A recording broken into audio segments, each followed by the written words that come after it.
तारीख थी 14 मार्च 2022। अनामिका मेहरा नाम की महिला, जिसकी उम्र करीब 35 साल थी, वह ग्वालियर के एक थाने में जाती है और वह महिला पुलिस को बताती है कि मेरा पति मेरे साथ बहुत झगड़ा करता है, यहाँ तक कि वह मुझ पर हाथ भी उठाता है।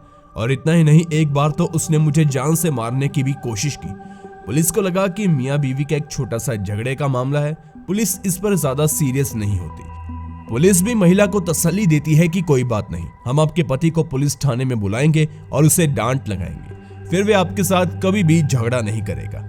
इसके बाद वे महिला पुलिस को यह भी बताती है कि मेरा पति जो दिखता है वे असल में है नहीं, वह एक सीरियल किलर है।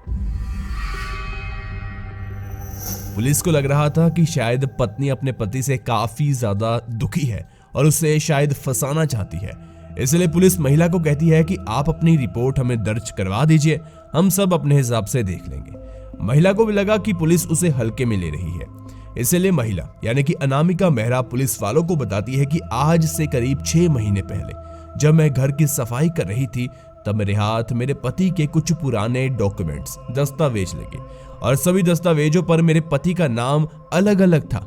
इतना नहीं, उनकी तस्वीरें भी आज की तस्वीर से बिल्कुल अलग थी। मुझे लगता है कि मेरा पति कोई आम आदमी नहीं है, वह कुछ न कुछ पास्ट में गलत कर बैठा है। शायद वो सीरियल किलर है, क्योंकि एक बार उसने मेरी भी जान लेने की कोशिश की। और इतना ही नहीं, मुझे कुछ ऐसे दस्तावेज भी मिले जिसमें पता चलता है कि मेरे पति ने कई लोगों से लाखों रुपए हथिया हैं, लाखों रुपए की हेराफेरी उन्होंने की है और कई थानों में मेरे पति के खिलाफ रिपोर्ट भी दर्ज है। पुलिस अब भी सोचने लगी कि यह महिला इतना कुछ कह रही है तो क्यों ना हम भी थोड़ी सी जांच पड़ताल कर ही लें। पुलिस को लगा कि यह मामला बिल्कुल सीधा है, अगर अनामिका मेहरा के पति के खिलाफ पहले कोई रिपोर्ट होगी तो हम उसे सीधा पकड़ लेंगे। इसलिए पुलिस राजेंद्र मेहरा नाम के आदमी की कुंडली खंगाने लगी, क्योंकि उसके पति का नाम राजेंद्र मेहरा था। पुलिस आसपास के थाने में यह खबर फैला देती है कि राजेंद्र मेहरा नाम के आदमी पर जितने भी केस हैं वे बाहर निकाल लीजिए। पुलिस को लग रहा था कि यह मामला बहुत आसान है, कोई ना कोई सबूत तो उन्हें मिल ही जाएगा, वे जाकर राजेंद्र मेहरा को पकड़ लेंगे। ऐसे ही पुलिस के हाथ एक रिकॉर्ड लगता है करीब 5 साल पहले का, जिसमें राजेंद्र मेहरा ने किसी के साथ छोटा मोटा झगड़ा किया था। अब पुलिस को यकीन हो गया था कि उसकी पत्नी जो कुछ भी कह रही है उसमें कुछ ना कुछ तो दम है। इसके बाद पुलिस के हाथ एक और रिकॉर्ड लगता है, जिसमें राजेंद्र मेहरा के नाम पर 36 लाख की धोखाधड़ी का मामला दर्ज था। अब देखिए, मारपीट का मामला भी सामने आया और उसकी पत्नी ने कहा था कि मेरे पति ने कई लोगों से पैसों की हेराफेरी की है, उसका मामला भी सामने आया। लेकिन पत्नी ये भी कह रही थी कि मेरा पति एक सीरियल किलर है। अब पुलिस को यह सबूत नहीं मिले कि किसी राजेंद्र मेहरा ने कत्ल भी किया हो, लेकिन दूसरी तरफ उसकी पत्नी बार बार कह रही थी कि उसका पति एक सीरियल किलर है। अब बाकी चीजें सही निकली, चोरी और ये जो मारपीट का मामला, तो पुलिस को लग रहा था कि शायद हाँ वो किलर भी हो सकता है। तो पुलिस कहती है कि बताओ फिर अपनी और राजेंद्र मेहरा की कहानी क्या है पूरी। तो अनामिका बताती है कि उसकी मुलाकात पहली बार राजेंद्र से ट्रेन में हुई थी और उस समय वह गांव से ट्रेन में दिल्ली जा रही थी। दिल्ली का सफर थोड़ा लंबा था। तब अनामिका और राजेंद्र अगल बगल में बैठे थे, दोनों आपस में वैसे बातें करना शुरू कर देते हैं। फिर ऐसे ही बातों में राजेंद्र अनामिका से पूछता है, आप दिल्ली किस काम के लिए जा रही हो? फिर अनामिका बताती है कि दिल्ली में वह काम की तलाश के लिए जा रही है।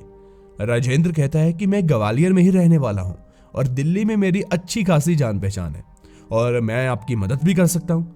सफर के दौरान दोनों के बीच काफी बातें होती है और ऐसे ही बातों में दोनों अच्छे दोस्त भी बन जाते हैं। और दिल्ली पहुंचने के बाद राजेंद्र अनामिका को एक अच्छी नौकरी भी लगवा देता है। अब यहाँ पर अनामिका भी राजेंद्र से काफी इंप्रेस हो जाती है, क्योंकि वह सोचती है कि एक अनजान शहर में एक अनजान आदमी जो कुछ ही समय पहले उससे मिला है अच्छा दोस्त बन गया और ऊपर से इतने बड़े काम उसके लिए कर रहा है। अब जैसा होता ही है कि धीरे धीरे दोस्ती प्यार में बदल जाती है और दोनों ने शादी करने का फैसला कर लिया। इस बीच राजेंद्र मेहरा ने कुलदीप मेहरा नाम के एक आदमी को अपना पिता बताकर अनामिका के परिवार से मिलवाया और कहता है कि ये मेरे पिताजी हैं। अब यहाँ पर लड़की वाले देखेंगे कि लड़का कैसा है, तो आपको बता दें कि राजेंद्र मेहरा के पास पैसा काफी था। इसके बाद 2014 में दोनों की शादी हो जाती है और वह ग्वालियर में एक अच्छी खासी बढ़िया सोसाइटी में रहने लगते हैं। दोनों के बीच सब कुछ सही चल रहा था। फिर उनके घर एक बेटे का भी जन्म होता है। फिर धीरे धीरे राजेंद्र मेहरा का मिजाज बदलने लगता है। वे अक्सर अपनी पत्नी से झगड़ा करता रहता और कई बार उसे पीटता भी।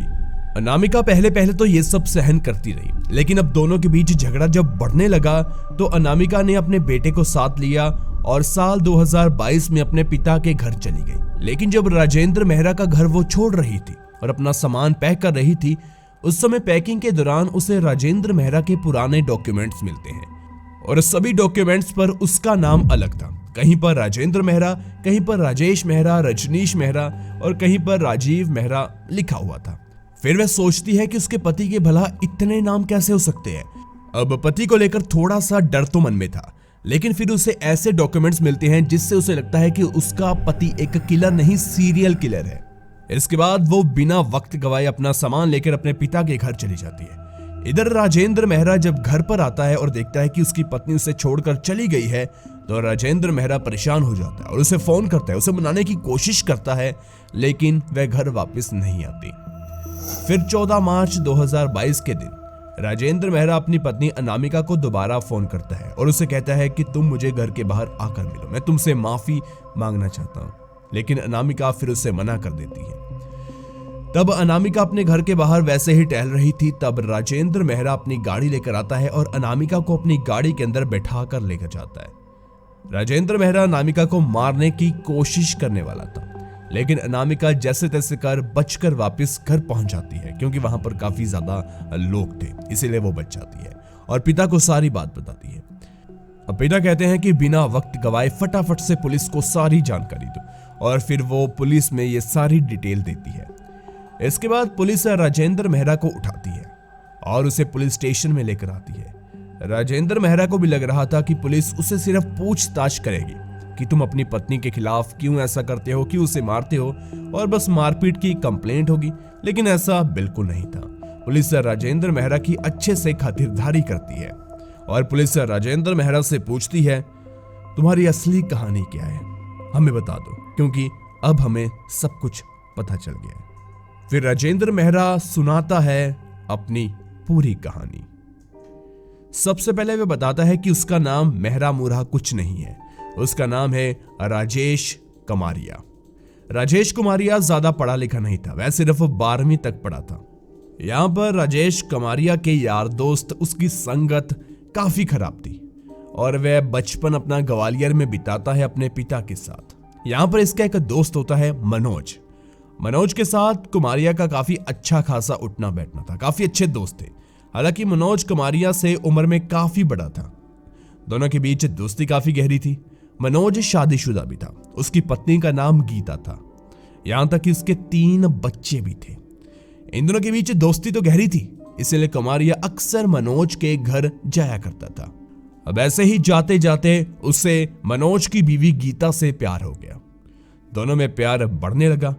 आपको बता दें कि गीता राजेश कुमारिया से करीब 10 साल बड़ी थी, जी हाँ, लेकिन फिर भी राजेश कुमारिया ने उसे अपने प्यार के झांसे में ऐसे लिया कि वो उससे बाहर नहीं निकल पाई। अब प्यार के झांसे में क्यों लिया? क्योंकि मनोज एक अमीर आदमी था, उसके पास काफी धन दौलत थी। असल में कुमारिया का प्लान मनोज की दौलत को हड़पना था, इसलिए सबसे पहले उसने गीता को अपने प्यार के झांसे में फंसाया, उसे शादी करने के वादे किए। इसलिए दोनों ने मिलकर मनोज का, गीता ने भी कहा था, मिलकर उन दोनों ने कत्ल कर दिया। इसमें दोनों भागीदार थे और मनोज की लाश को नदी में फेंक दिया गया। उस लाश का पता आज तक भी किसी को कुछ नहीं चला। घर वालों को लगा कि मनोज सभी को बिना बताए कहीं पर चला गया और वापस कभी नहीं आया। अब ऐसे ही मनोज की फिर शादी हो जाती है गीता के साथ, क्योंकि उनका प्लान ही ये था। शादी के बाद उन्होंने ग्वालियर को छोड़ दिया और वे दोनों उत्तर प्रदेश चले गए। उत्तर प्रदेश में मनोज की अच्छी खासी जमीन थी और घर बार बना हुआ था। ये दोनों उसके घर में रहने लगे 3 बच्चों के साथ। यहाँ पर इनकी शादी को अब 1.5 साल हो चुका था। राजेश कुमारिया ने अपनी पत्नी गीता को मार दिया और उसके बेटे को भी मौत के घाट उतार दिया। उस वक्त गीता का भतीजा सूरज भी उनके घर पर मौजूद था। अब राजेश कुमारिया तीनों को मौत के घाट उतार देता है। इस सब मामले में उसका साथ दिया था उसके एक जीजा ने, और उसके बाद उसकी सारी प्रॉपर्टी को कुछ ही समय में बेच देता है और पूरा पैसा लेकर किसी और राज्य में किसी और नाम के साथ रहने लगता है। इसके बाद वो कई राज्यों में घूमता है अलग अलग नामों से और कई लोगों को अपना शिकार बनाता है। कईयों से पैसे लेता है, कईयों से कुछ लेता है। और एक बार ऐसे ही उसने अपने मकान मालिक की पत्नी को अपने प्यार में फंसाया और उसके बाद करीब 36 लाख रुपए उनसे लूटे। बाद में कायदे के साथ उन 36 लाख की रिपोर्ट पुलिस को भी लिखवाई गई, जो पुलिस को खंगालने पर अनामिका के कहने पर अब मिली थी। खैर, राजेश कुमारिया की अब कहानी में आती है अनामिका। अनामिका से सारा प्यार होता है, सब कुछ होता है, शादी होती है, एक बेटा होता है और बाद में झगड़ा होता है। लेकिन यहाँ पर अनामिका के हाथ राजेश के वो डॉक्यूमेंट्स मिल गए। आपको बता दें कि राजेश अनामिका को भी मौत के घाट उतारना चाहता था, क्योंकि उसके पिता का एक बड़ा कारोबार था ट्रांसपोर्ट का और शायद वो उसे हथियाना चाहता था, इसलिए उसने अनामिका से शादी की। अब ऐसा भी हो सकता है कि राजेश ने सोचा हो कि अब बहुत हो गया ये गलत काम, अब एक परिवार हो, अपना एक छोटा सा घर हो और एक जिंदगी हो। लेकिन बाद में अपनी पत्नी से झगड़ा, ये सब उसकी पत्नी का पुलिस को बताना।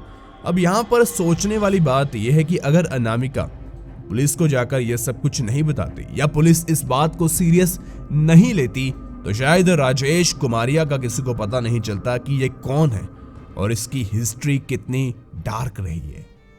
ऐसे भारत में और भी केस होंगे जहां पर पुलिस को कातिल का पता नहीं चला, और जैसे कि राजेश ने अपने दोस्त मनोज को मारा, ऐसे और भी कई सारे केस होंगे जब लाश को इस तरह से छुपाया गया, बहाया गया, दफनाया गया कि उसका किसी को कुछ पता नहीं चला। कितने लोग आज भी गुमशुदा हैं। शायद वो गुमशुदा नहीं है, शायद वो इस दुनिया में ही नहीं है। इसके बाद पुलिस राजेश कुमारिया को सारी बात बताती है और वो भी अपने सारे गुनाह कबूल कर लेता है। घटना से सीखने वाली बात यह भी है कि आज के जमाने में किसी अनजान के साथ रिश्ता शुरू करने से पहले उसके बारे में जानकारी लेना बहुत जरूरी है।